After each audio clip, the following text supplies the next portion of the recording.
for our next panel discussion. Yes. A sigh of relief in the first row that I switched to English. Apparently someone had a hard time listening to all the German talk all the day. Now, our next panel has the title, The Vision of One Platform, Standardized, Built and Operated by Many. And we will have two experts here on stage taking us once more through the steps why it is important to have a digitally sovereign platform and what this entails and who might profit from it. And thus I am welcoming on stage one Kurt Garloff, the CTO of the Sovereign Cloud Stack. Welcome and a warm applause. Thank you. Setz dich mal dahin, genau. And on my other side, I welcome Johan Christenson, the Vice President of Innovation at Clara. Welcome as well. A warm applause. Thank you. Now, both of you may use the microphones that are directly in front of you. Exactly, these are yours. You don't have to do anything, they're already on. All right. How about we start by the both of you introducing yourselves and why you are here. Johan, why don't you start? What do you do and why are you here? 4 hours of German when you don't speak much German, it's bewildering. So my name is Johan, I'm from Sweden, and you know, I'm the founder of Clara, and for the last, I would say, 13 years, I've been working hard at really solving one equation, which sounds simple, but delivering modern infrastructure, something that can be automated, but also doing that at a very high regulatory level. So, for example, a bank or whatever that actually needs to be able to do the same type of digital transformation, they should be able to do that the same way. And as you guys know, we have a lot of laws here in Europe, so we see it as a big, unique selling point. I'm here because I truly believe that this is super important. I think that Kurt and you guys here are starting something that I think is very important for Europe. It starts small, but I think digital sovereignty is way beyond what we could have ever imagined as an importance, so to speak. And I think it was mentioned 512 times during these 4 digitale Souveränität. Yeah, if you so had, I think that's a red thread through the session. Yeah, if you had to drink every time that someone says digitally sovereign, you would already be very drunk by now, yeah. But fortunately, we didn't establish that rule beforehand. Kurt, you work for the Sovereign Cloud Stack. Tell me why you are here on stage. Tell me a little bit about yourself. I do, thanks for this opportunity. I would probably describe myself as a open source believer. And it evolved in my life because when I started, I loved open source because I was this curious person that likes to understand things. So I studied physics because I want to understand how the nature works. And I loved on open source that I could actually look into the code, change it to work for me, and getting good at that. And then I guess a second stage came, and I got excited about the ability to work with people all over the world that are, well, probably a lot smarter than I am, that work on that common code base. And actually, I found out I could help them sometimes to communicate and to work together and to build projects together. And I've done that many times now in my professional life, helping people to work together, build something good together. And I've contributed to a number of open source projects in that way, and I've had a number of good jobs in that. And then I think a third thing came to me, and that was the realization, oh my God, IT is starting to control our lives. We have all these devices in our pockets, and we use these computer systems all day. And they determine how we innovate, they determine how we live, they determine how we interact, even privately, right? So economically, for the economy, it's important. It's important for our personal lives. It's important for policy, for politics. I mean, all the rules we make, we need to understand how we can do that. And I was thinking, well, I should better contribute to having people that use IT be in control over those systems rather than a small a small number of big companies. And I wanted to contribute to that, so that kind of describes my motivation to do it. And yeah, in some ways, sovereign cloud stack is a logical consequence of that process I went through. And I've built operating systems in companies. I've built clouds also with great companies. Some of them are actually rather successful in the market. And so that is something that both of you have in common, you would say? Yeah, and that's where I met Johan. I mean, I was at that point, I was actually trying to get the Deutsche Telekom into the OpenStack Foundation, and it was a process where you had to present yourself and describe how you are useful to the overall community. And Johan was next in row to get City Network onboarded there. We both succeeded. We did. It's great to have both of you here. We have already talked quite a bit today about digital sovereignty, and there are some people out there who don't like the term at all, and they would rather not use it at all for various reasons. I have come down on the opinion that I say it's important when you use it to actually always define what you mean by it, because it turns out that a lot of people understand various things when they say digital sovereignty. We already had the other panel here where people had very different understandings of what has to happen in order for us to be digital sovereign. So what would your definition be? What's most important for you? What would you say? What is your definition of digital sovereignty? Well, I mean, we started talking about it a little bit here, right? So it sounds, somebody said doom and gloom. It sounds pretty bad, right? But I believe that if we don't have digital sovereignty in the modern world, we don't have national sovereignty, right? You don't need to drive a tank over a border anymore to create havoc in a country, right? And what's even worse is that can you make your own laws if you don't have digital sovereignty? If you want to create a GDPR, do we have to ask Microsoft, please change your policies so that we can have our own laws? Or change the laws in the US or China so that we can have our own laws? I think it's coming down to democracy, right? Some very, very big things that I think would potentially change our lives. And I think, you know, there are 2 or 3 things that we need to do. Like, we need to have our own capacity and capability to be able to get that type of control. I also think that the society that we've built up is extremely vulnerable. Like in Sweden, we have one app that everybody logs into their bank and whatever else. If that app goes down, the country stops. If Microsoft 365 goes down, the country stops. And we've actually seen this for real. It has only been hours, right? But it only takes 7 days, I think, for people to start starving if you can't get the processes to work. But what's even worse is that we grew up, most of us here, in a Europe that was pretty competitive, right? The competitiveness of Europe will go down dramatically if we can't do this on our own. You guys have great car brands here like BMW and whatever, but if Google controls all the intelligence stuff in that car, is it scrap metal with intelligence or like, you know, so it's very important for our next generation, our kids, that we can actually do this, because otherwise I think the competitiveness of Europe will go down dramatically as we continue to depend on other countries to do our work. So is it mainly technical digital sovereignty then, talking about infrastructures, or is it also data sovereignty? Is it both? Is one of the others more important? What would you say? No, I mean, it goes across. I mean, you can say digital sovereignty, right? Somebody mentioned the CHIPS Act.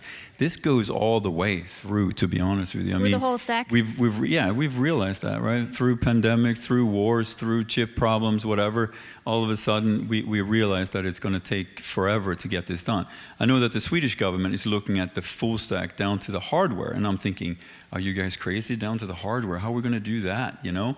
But they're also saying that, well, if we don't give that a try, are we ever going to get there, right? So maybe it's the whole stack that we have to look at. Do you have something to add, or do you have differing views?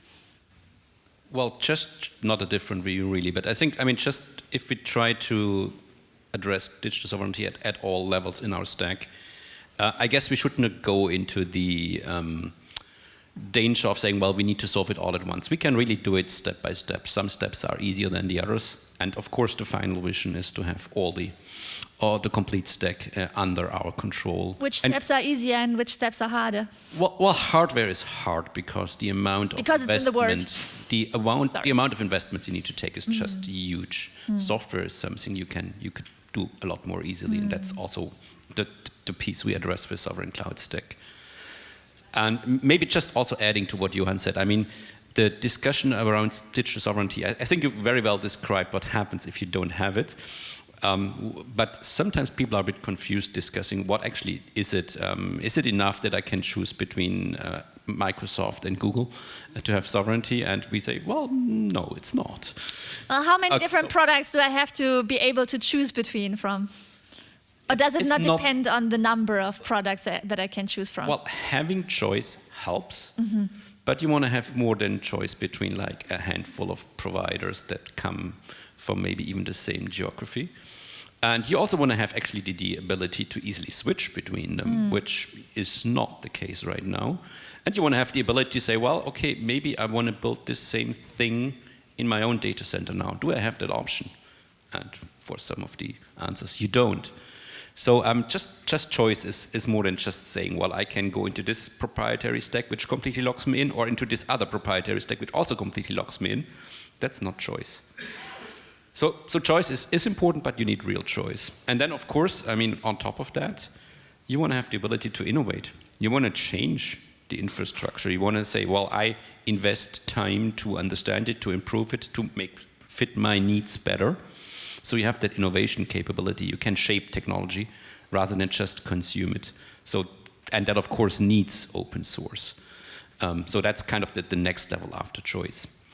And you mentioned the full stack. Is the sovereignty on the whole stack also important for the ability to innovate, as Kurt just mentioned? Or are some parts of the stack more important than others for the ability to innovate, that is? I mean, you can innovate in so many different ways, right? I think sovereignty doesn't necessarily mean innovation. So I think, to your point, it's better that we focus on where we can make some progress quickly. But I think our goal should be that we can do quite a bit of this stuff here at home to be able to make sure that if something bad happens, which you've seen can happen in the world at this point, we've been kind of naive about that, right?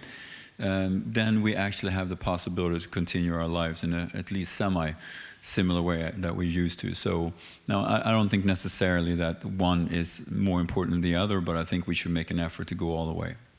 And you said here at home. I was wondering, would you say that we here in Germany or Sweden or in Europe in general, are we worse off than other parts of the world? Would you say that we are less digitally sovereign than all the others? Are we in a worse starting position than the others, or are we all in the same boat and everyone is standing in front of the same challenge? Have we fallen behind is the question.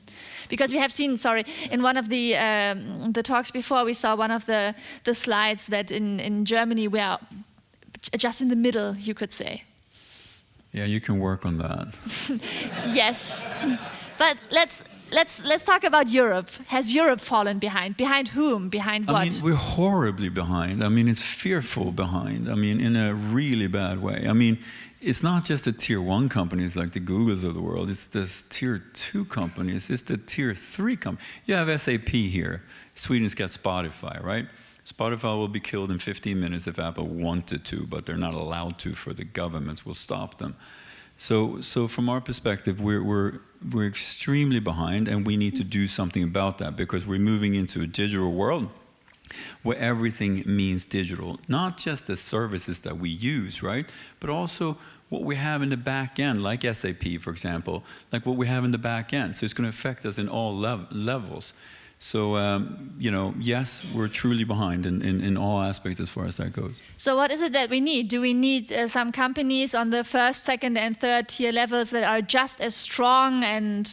Well, I mean, if you go to the question you said there, is the whole world behind? Yes. I mean, if you're China and the US today, just to be blunt, they have the hyperscalers. We're completely dependent on it, completely. We're not the only ones, so is Angola. But I don't see Germany and Angola as the same level, right?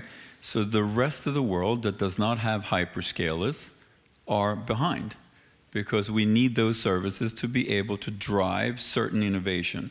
And yes, the innovation is not a checkbox. let's do something AI on Microsoft Cloud, we need to be able to have that knowledge ourselves.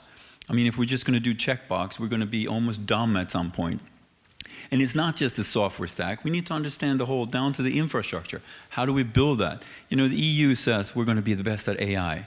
How in the world are we going to be the best at AI if we don't understand the full stack, right? So I think we need to be kind of harsh when it comes to asking ourselves these questions. If we really want to do this, then we got to go hard at it. And it's not an easy journey. It's a 20-year journey where we invest, we as in suppliers, but also the governments understand that they need to start purchasing other things than Microsoft 365. Well, what is the solution then? That we build our own European hyperscaler, just like the old ones? No. Do we need a European Google? So I think one of the things Europe is really strong at is actually that we have a somewhat different structure of our economies. We have a lot of really strong smaller players, small, medium enterprise businesses. And they have been very successful in the classical industry sector.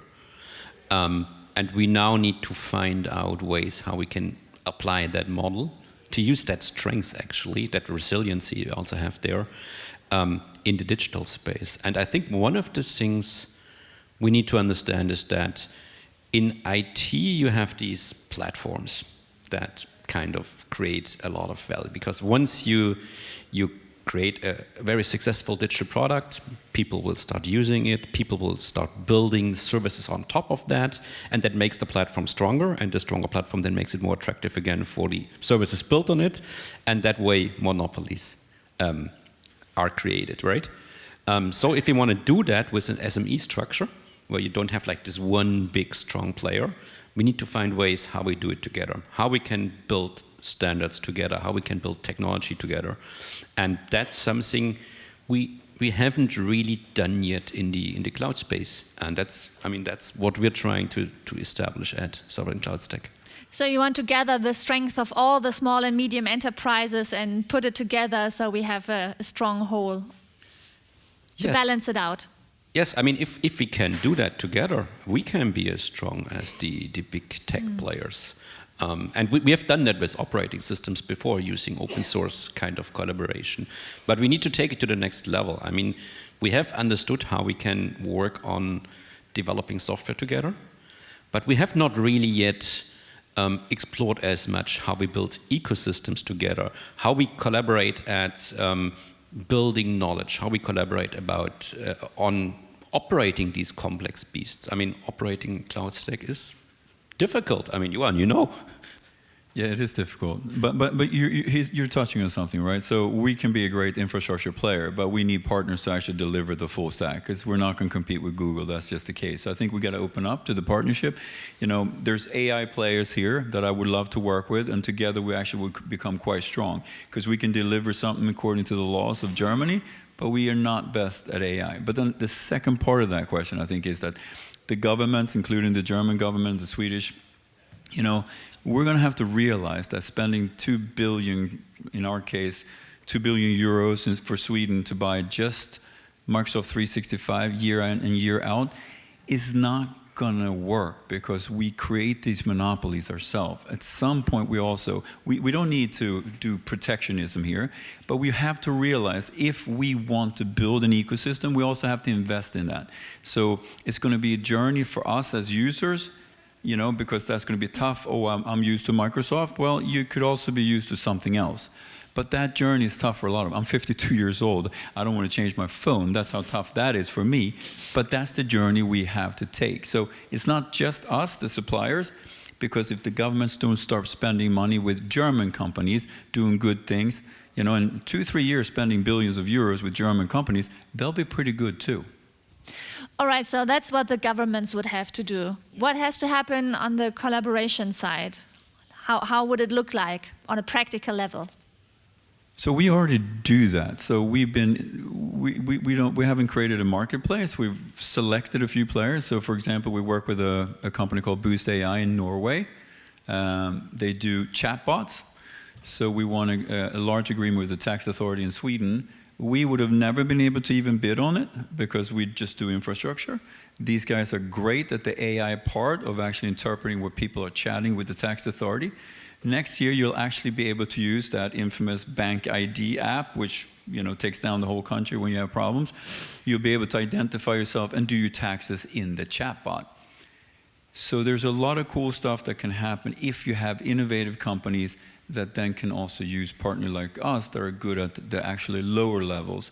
So together we can do that, and that's happening. But I think we in Europe, we're a little bit like, oh, I can do the whole thing myself. We have a hard time. I think we need to open up for that cooperation. We need to stop thinking about a cloud Airbus. I think I heard that once on stage today, and that's the wrong goal. The right goal is it's not going to be like one big dominant player, because honestly, one big dominant European player is not much better than a big US dominant player, right? We need to build those standards, that collaboration, that openness, to do it together. And I mean, that's what we try to start with Sovereign Cloud Stack. And we have actually been successful and lucky that we have some strong partners like your company, Johan, like PlusServer, that kind of worked with us from the first days, like other partners, Enoris, that have joined us, Regio Digital. And we need to grow that a lot more, but we have a lot more actually that are in line and starting to test and work with us. So we can do that. And why does it have to be open source? You know what, it doesn't have to be open source. It really doesn't. Although I think it's the only solution for Europe to move forward.